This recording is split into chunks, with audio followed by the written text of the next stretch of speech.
The Reich is always rising, and often where you least expect it. For me, it was an early afternoon in college when I awoke from a fitful nap. Soft but unmistakable, I heard the sound of human voices in chorus carrying this very tune. The Horst Wessel lead. I thought I was hallucinating. But the song went on, and for those of you that don't know, that was the official anthem of Germany's Nazi party, still illegal to sing in many parts of the world. And that this was on a sleepy street in northeastern Shanghai made it all the more bizarre. And to be clear, here on TikTok, I've been playing for you the rewritten version with anti-fascist lyrics by Bertolt Brecht, sung by Milva, a kind of leftist Italian Edith Piaf. That I knew this highly proscribed song at all was the product of great coincidence, and so I hurried to get dressed and investigate what possibly could be going on outside my window. In the early 1980s, as a child, I had lived in New York City in what was, in retrospect, one of those comically deparochializing apartment buildings that you wouldn't believe if you saw on television. The Cubans downstairs who had fled Castro. Mr. Gass, the quiet man next door who kept to himself but had a face already being disfigured by the Kaposi's sarcoma that I had come to recognize a kind of sign of the modern plague.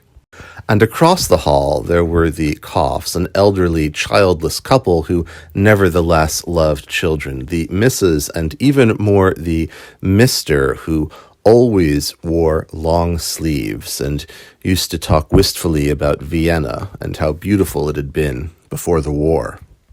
And of course, we were there too. Once I turned 7, my mother determined I was mature enough to leave at home, alone and unsupervised, even over a weekend, provided, of course, I tell no one and never answer the door. But before that, sometimes the neighbors would do a solid and I would spend time there. Which is where I came to know Mr. Koff, and where, at times, he would bring out the Victrola, a record player that looked impossibly outdated even then, more than 4 decades ago, with that horn for a speaker, and play this and other music. He was a culturally minded man who wanted to transmit knowledge, but to my 6-year-old self, it made very little sense. His insistence, for instance, that he and his wife were speakers of High German and not Yiddish. Did that matter to anyone in the end? And was I a child for whom Middle Europa was as fantastical and alien as Mordor, in danger of mistaking him for some slurring Litvak? The answers to those questions had died with him long before that Shanghai afternoon, but I still carried within me fragments of that cultural knowledge. I knew enough, in other words, to hurry my ass to the music. I had to go down a long, narrow alley past a coal boiler and then turn where it suddenly debouched into a large Platz. There were rusty basketball hoops there, which was its usual purpose, but that day I came suddenly face to face with the ranks of singers.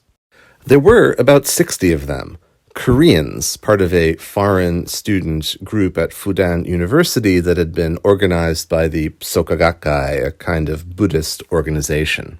Their Chinese was too broken and their English too elementary for us to communicate deeply, and Korean is one of the languages I don't have.